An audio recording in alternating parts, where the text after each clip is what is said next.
পুলিশকে যারা রাজনৈতিক কারণে ব্যবহার করেছে তাদের বিচার হবে বলে জানিয়েছেন স্বরাষ্ট্র মন্ত্রণালয়ের উপদেষ্টা এম সাখাওয়াত হোসেন। দুপুরে রাজারবাগে তিনি বলেন, পুলিশ চলবে কমিশনের অধীনে, তাদের প্রাণঘাতী অস্ত্র দেওয়া ঠিক হয়নি। সহিংসতায় সারা দেশে ৪২ পুলিশ নিহত হয়েছে বলে জানান উপদেষ্টা। এ সময় ভীতির কারণে অনেক সদস্য কাজে ফিরছেন না বলে জানান আইজিপি। এদিকে সচিবালয় স্বরাষ্ট্র উপদেষ্টা সব পুলিশ সদস্যকে বৃহস্পতিবারের মধ্যে কাজে যোগ দেওয়ার আহ্বান জানিয়েছেন।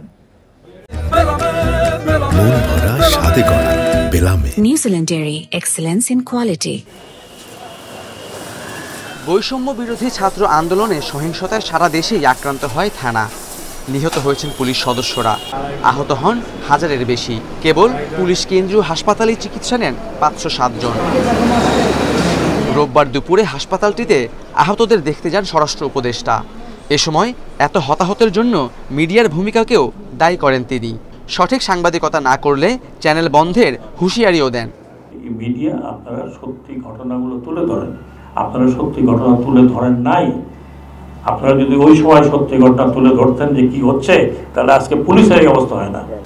উপদেষ্টা বলেন, হত্যাযজ্ঞের দেশি ও আন্তর্জাতিক তদন্ত হবে, নির্দেশদাতা কাউকেই ছাড় দেয়া হবে না। পুলিশকে ব্যবহার করেছে কি, তাদেরকে ধরেন। আমি চেষ্টা করব যে হুকুমদাতা যারা ছিল, দে শুড বি পানিশড। পুলিশকে আপনি আর পুলিশ লাঠিয়াল বাহিনীর মতো পরিচালিত করতে পারবেন না। I will insist police will be under police commission. এ সময় পুলিশ প্রধান জানান, এখনো ভয়ভীতি কাটিয়ে উঠতে পারেনি বাহিনীর সদস্যরা। তবে নির্দিষ্ট সময়ের মধ্যে কাজে যোগ না দিলে ব্যবস্থা নেওয়া হবে বলে সতর্ক করেন স্বরাষ্ট্র উপদেষ্টা। যৌক্তিক দাবি মানার আশ্বাসও দিয়েছেন তিনি।